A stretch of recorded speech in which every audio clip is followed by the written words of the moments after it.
Yo, it's your boy, actually gigantic retard, and I'm here with some important messages to the young kids of today, and going on down the line. Just a bit of thoughts that I had, something that you might wanna think about going forward with your life. All right, so check this out. You look at me. Do I look like a functioning human being? No, I'm not, because I've been just crippled under the weight of my own anxiety and depression for almost 3 years now. I've been unemployed for almost a year now. Day-to-day tasks are incredibly difficult. Doing, literally anything. This fucking pile of dirty dishes in my room. Fucking absolute retard that would probably be dead if I didn't have a mother that would support me existing. So, the main thing I want to talk about and address is the evolution of modern psychology and its effect on the young people of today.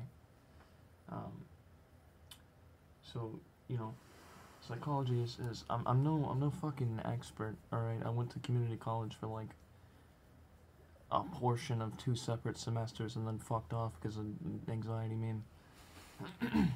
But I learned a few things there, and I've learned a few things through, over the years of researching this kind of thing. And so, this isn't anything to be taken as fact. This is merely some speculation on my part, things that I've deduced through my own experience. But psychology is one of the most rapidly changing and confusing fields of study because there's many different theories and approaches to describing our pathologies and the way we think and, our habits. There's like environmental psychology, which is the effect outlying causes and things out of your control have on you mostly from childhood, because that's when things start developing. But it could always be a particular experience or your perception of a situation that is a bit over the top that could impact you negatively and cause something to happen. And this is, some schools of psychological study are more valued than others by certain people. I'm pretty sure that environmental psychology, I don't think anybody discredits that. That seems to be a pretty consistently referenced and just holds water. I'd say probably the most often, because it's so observable. Like something bad happens to somebody, they develop a condition or an aversion to similar situations. It's been studied, it's been proven in many cases. So discrediting environmental psychology would probably make you look stupid. But then there's genetic psychology, your predisposal to anxiety or depression, or any other condition like schizophrenia, something more serious, dementia, whatever. That's also pretty valid. There's some gray areas in that field of study. There's some things that haven't been looked into far enough. Probably some things that are outright wrong. But there's all that good jazz. There's societal, I think, which I would just I'm pretty sure there's a real distinction in societal that I don't necessarily believe in, because I think that just counts as unless they're talking about nature versus nurture. I would consider that mostly environmental, because it's just things around you, conditioning, if you will. But I don't want to bore you with all these definitions of psychology. I just wanted to let you know, in case you didn't, that just trying to show you how complex this field of study really is, and it can be incredibly overwhelming to jump into, but also incredibly rewarding. Um, if you want to know more about how the mind works, it might be good for you. It might make you feel calmer, or it might make you scared that you're developing some kind of issue or something just because you've read about it. It's the same thing with people that have hypochondria, that Google conditions or research conditions or physiology or um, biology or anything, and you know, everything can be taken the wrong way. But so my important message to you is if you have any kind of disorder, which I don't, it's hard to, I don't know how you describe normal people on it from a psychological standpoint. I guess it would just be comfortable people, really. I guess there's plenty of comfortable people that have OCD or whatever to varying degrees, but I don't want to see there's there's things in our society that are held up to a standard and valued differently. Education, is way up there. It's important to educate children, but the education of psychology, which is not a mandatory thing in schools. I'm trying to think of an example of something that is a mandatory thing in schools. Maybe, I'm trying to think of courses that I took that were 100% mandatory. English studies are important, but I would say that psychological studies are equally important. Math's important. I would say psychological study is very close to as important as that. What I'm saying, though, is that I believe it to be undervalued in today's society, and all the money that goes into education and mandatory programs, as well as electives, I think there should be more of an emphasis on psychology, because as we progress, like, we're living in a time period where things are changing so rapidly. I've been alive for 20 years, and when I was born, there was like a fucking Nintendo 64, and now there's fucking shitty Vive virtual reality bullshit. And like that's a big stride, dude. A fucking when I was born, computers were CRT fucking just big ass nasty box computers, and now you have a phone with like hundreds of times the processing power in your fucking pocket. And that's a huge stride. That's a whole lot to to take in as a mere creature of nature, just to process that. Just thinking about that blows my mind to this day. But fucking I think that the prevalence of psychological conditions seems to be getting more and more pronounced. Cases of anxiety and depression are on the rise globally. My theory for this is, I would say, maybe the information era, knowing more things. Like, knowing more things, the more you know, the less you know.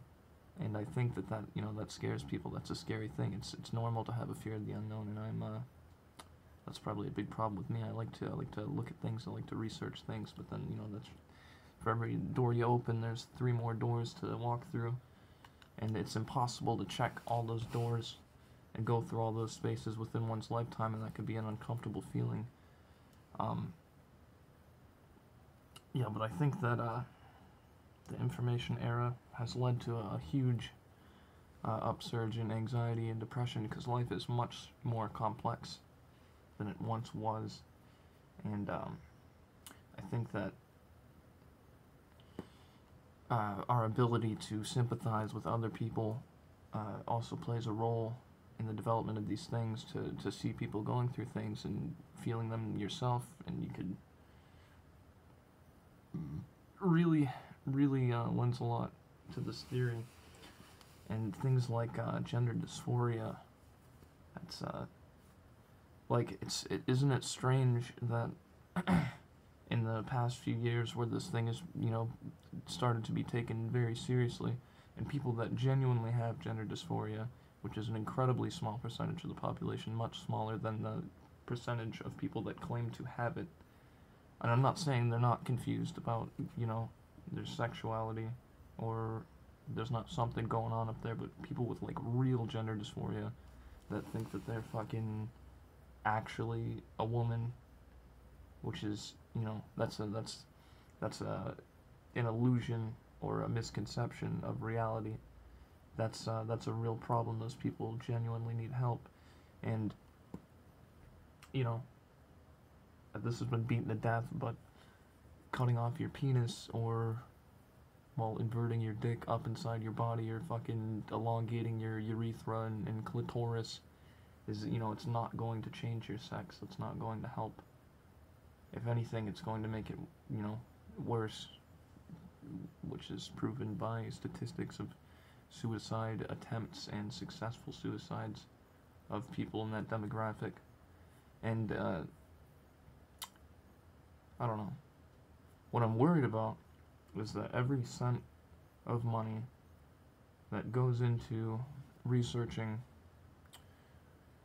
the effects of hormone blockers or injections of hormones or sexual reassignment procedures, every dollar that goes into there could be spent on understanding why these people feel like this, and